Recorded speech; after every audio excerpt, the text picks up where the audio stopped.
चौबे जी, हम लोग को जानकारी मिली है विश्वस्त सूत्रों से कि आप प्रगतिशील समाजवादी पार्टी छोड़ रहे हैं। न थके हैं पाँव कभी, न थके हैं पाँव कभी, न हिम्मत हारी है। मैंने देखे हैं कई दौर और आज भी सफ़र जारी है। क्या सीखा आपने इस गठबंधन के बाद? आज बहुत हास्यास्पद बात है कि जहां 100 सीटों की बात हो रही थी वहां चाचा को एक सीट से संतुष्ट होना पड़ रहा है। इस पे आप क्या कहें?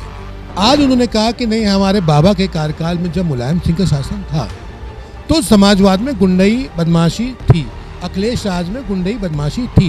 मैं शिवपालवादी हूँ और जो हमारे नेता माननीय शिवपाल सिंह यादव जी हम लोगों को आदेश करेंगे, प्रगतिशील समाजवादी पार्टी से जुड़ा एक एक कार्यकर्ता उस आदेश का पालन करेगा। विकास कार्य नहीं हुए हैं, विनाश कार्य हुए हैं। मानव हो या पत्थर, कोई नहीं बच पाएगा और जो आपके हाथ से छूटा वो तो डूब जाएगा। क्या है तो निश्चित रूप से अब भारतीय जनता पार्टी का डूबना भी तय है। स्पष्ट रूप से कह दिया है कि डिप्टी सीएम का कोई पद संवैधानिक नहीं है। इसका मतलब शिवपाल सिंह जी को केवल मंत्री पद से संतुष्टि लेनी पड़ेगी। नमस्कार, एबी न्यूज इंडिया में आपका स्वागत है। आज हमारे साथ प्रगतिशील समाजवादी पार्टी के आशीष चौबे जी खास मुलाकात के कार्यक्रम में हैं। आशीष चौबे जी, आपका एबी न्यूज इंडिया में बहुत बहुत स्वागत है। धन्यवाद, नमस्कार। आशीष चौबे जी, हम लोग को जानकारी मिली है विश्वस्त सूत्रों से कि आप प्रगतिशील समाजवादी पार्टी छोड़ रहे हैं। बड़ी हास्यास्पद बात है आपकी कि देखिए, न थके हैं पाँव कभी, न थके हैं पाँव कभी, न हिम्मत हारी है। मैंने देखे हैं कई दौर और आज भी सफ़र जारी है। तो ये निश्चित रूप से मान लीजिए आप कि मैं शिवपालवादी हूँ। मैं माननीय शिवपाल सिंह यादव जी का अनुयायी हूँ और माननीय शिवपाल सिंह यादव जी के जो अनुयायी हैं ये या तो जीतते हैं या फिर सीखते हैं, हारते कभी नहीं। इसलिए आप बेफिक्र रहें। मैं प्रगतिशील समाजवादी पार्टी का अध्यक्ष हूँ और माननीय शिवपाल सिंह यादव जी का समर्पित सिपाही हूँ और निश्चित रूप से माननीय शिवपाल सिंह यादव जी के बताए हुए दिशा निर्देशों का पालन करते हुए काम कर रहा हूँ।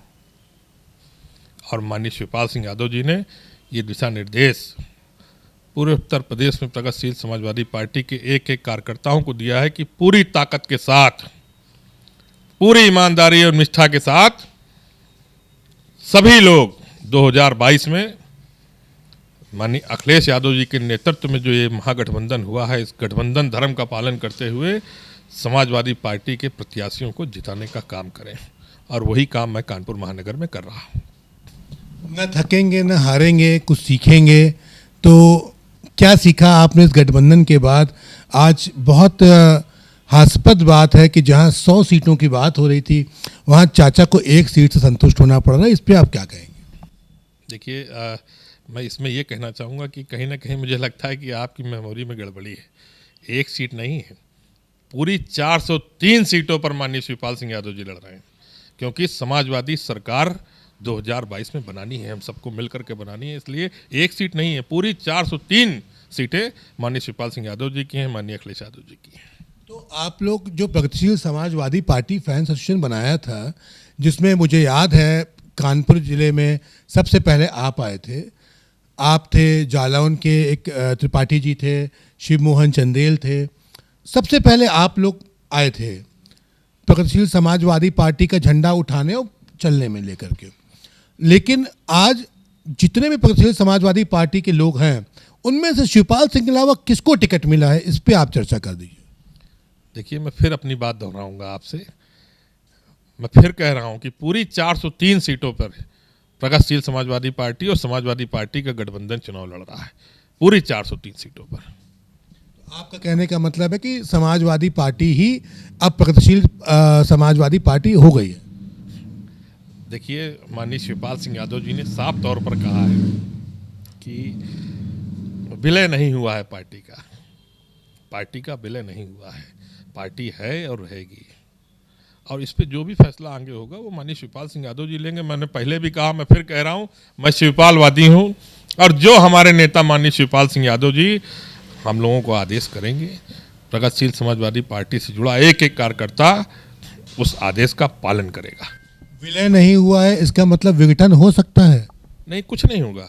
समाजवादी पार्टी के साथ मिलकर के 2022 में हम सरकार बनाने जा रहे हैं।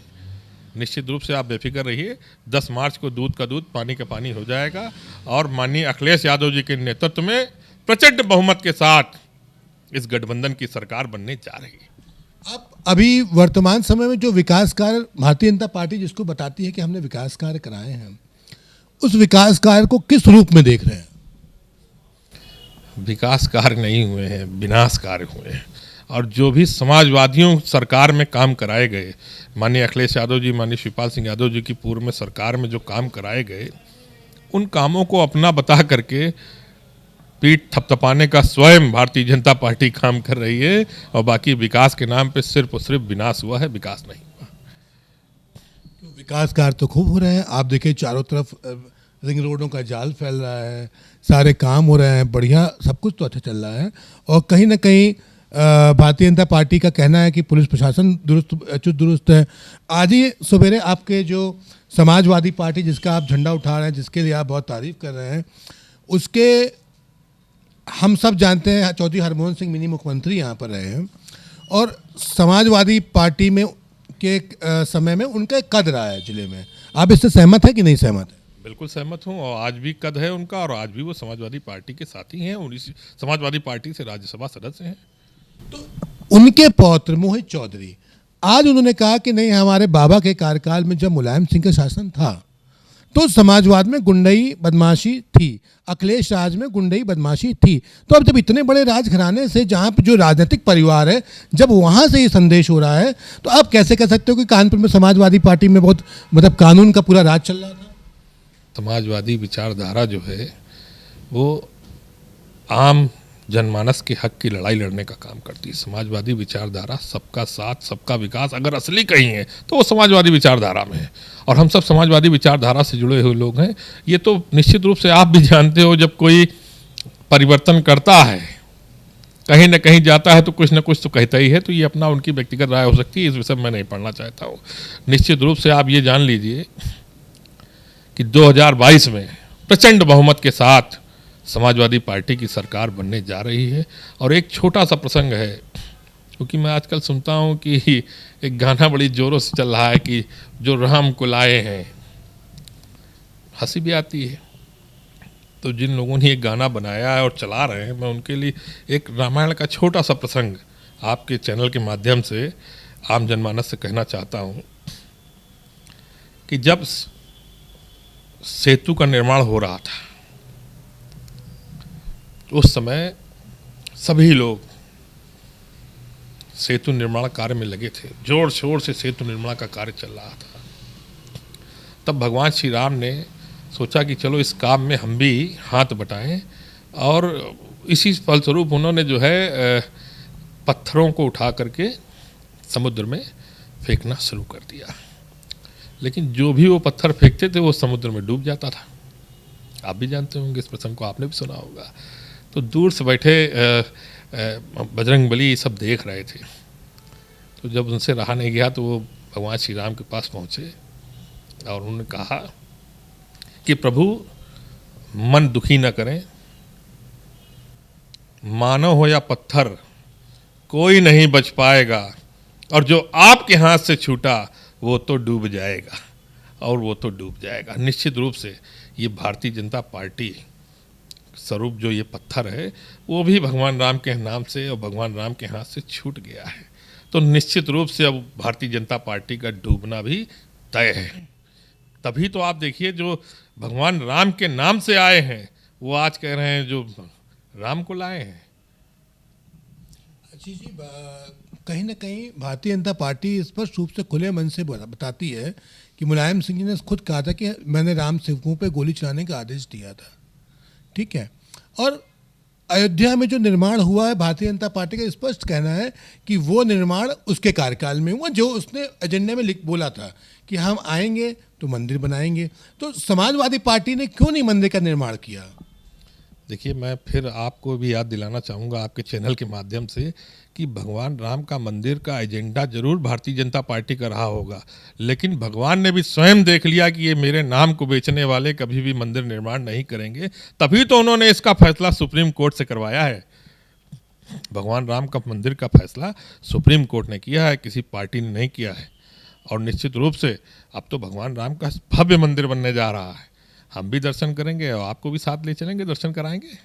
भारतीय जनता पार्टी के एक नेता है रिया शाक, उन्होंने स्पष्ट रूप से कहा कि मुलायम सिंह जी ने टिप्पणी करी थी कि लड़के हैं, गलती हो जाती है, तो कहीं ना कहीं उनके घर पे उनकी महिलाएं भी सुरक्षित नहीं महसूस कर रही हैं, इसलिए वो भी छोड़ के भारतीय जनता पार्टी में आ रही हैं। इस पर क्या कहना है आपका? देखिए, कहीं ना कहीं अपने राजनीतिक लाभ के लिए कोई कहीं चला जाए अलग विषय है।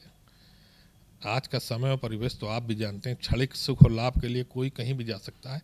बाकी ऐसा कहीं कुछ नहीं है। जितनी सुरक्षा महिलाएं की समाजवादी पार्टी में थी और समाजवादी सरकार में जितनी महिलाएं सुरक्षित थी, मैं समझता हूँ अब नहीं है।